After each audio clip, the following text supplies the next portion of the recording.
My dear friends, I received a beautiful story, short story, that's a perfect fit for this festival of Sukkot and its symbols. The sukkah itself is supposed to remind us that most everything in the world, including our lives, it's temporary. And yet one of the symbols we use for this major festival, this, helps us to teach and helps to teach us something very different and very permanent, unlike the temporary hut known as a sukkah. I'm speaking of the etrog. The etrog looks like a lemon, and as many of you know, whoever left a lemon or any other citrus fruit out of the fridge too long, fruit that is left out rots, and it begins to smell awful, but not the etrog. You can cut the etrog in half after Sukkot is over, and you can leave the shell of this miraculous citron around forever. It simply will not rot.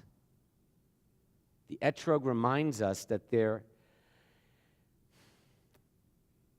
even though much in this world, including our physical lives, and all things just about are temporary, there are things which are permanent. There are things that survive. There are things that do not rot. There are things that really do last forever. So now the story. Would you hold my etrog? The relevant story is about a group of students who were asked in class to list what they thought were the 7 wonders of the world. While there was certainly disagreement among the students, there were 7 items that obtained the most votes. Number 1 on the list were the pyramids of Egypt. In the second spot was the Taj Mahal. Then came the Grand Canyon. Next came the Empire State Building. St. Peter's Basilica on this list. The next vote getter was the Great Wall of China. But while the teacher was counting up the votes, she noticed that one student was still busy working on her own list. She went over to the young girl and asked if she was having trouble with the assignment, to which the girl replied, "Yes, a little. I couldn't quite make up my mind because there were so many to choose from." At this point, the teacher said, "Well, tell us what you have on your list for the 7 wonders so far, and maybe we can help you out." And that's when it happened. The beautiful, the unexpected, the miraculous. Because the girl's list had none of the 7 top vote getters. Instead, she had listed the 7 wonders of the world are to see, to hear, to touch, to taste, to feel, to laugh, and to love. The story is perfect for this Shabbat because Sukkot and this story, Shabbat and all of Judaism for that matter, teach that the most precious things in life cannot be built by hand. Take what some of you are here for tonight, to remember loved ones. The love is beyond anything one can build with hands. Take even touch, for instance. Many think when it comes to loved ones that you can no longer touch your loved ones who have gone to the world beyond this one. But we can touch them by touching others whom these loved ones would have continued to reach out and touch had they been able. My wife's first cousin stayed with us last night. I buried her father, my father-in-law's brother. And some of you have had this experience. I am looking at my cousin Marla, and she is her dad, touching him through her. We can continue to feel a loved one's embrace through hugging children and relatives, through that most wondrous sound of a child and the gift of touch. What about taste?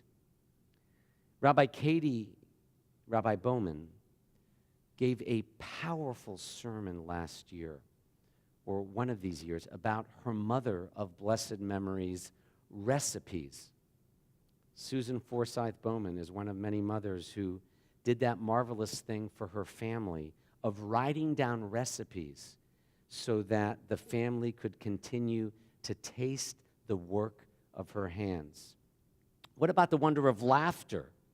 We don't appreciate the wonder of laughing enough, even when it comes to the annoying things of family members that may irritate you.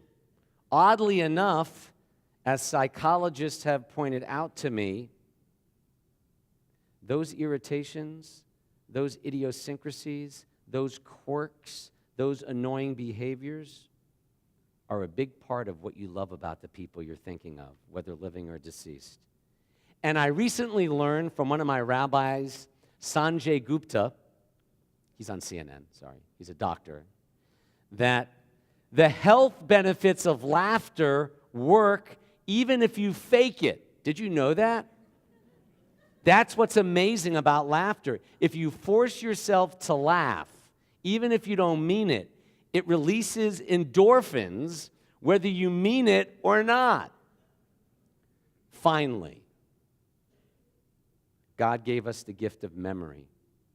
You know, perhaps one of the most difficult questions I've been asked recently is the question, as I've been asked more and more, so Rabbi, what do you pray for someone with Alzheimer's? And I shared with this person the following Jewish prayer for someone with dementia.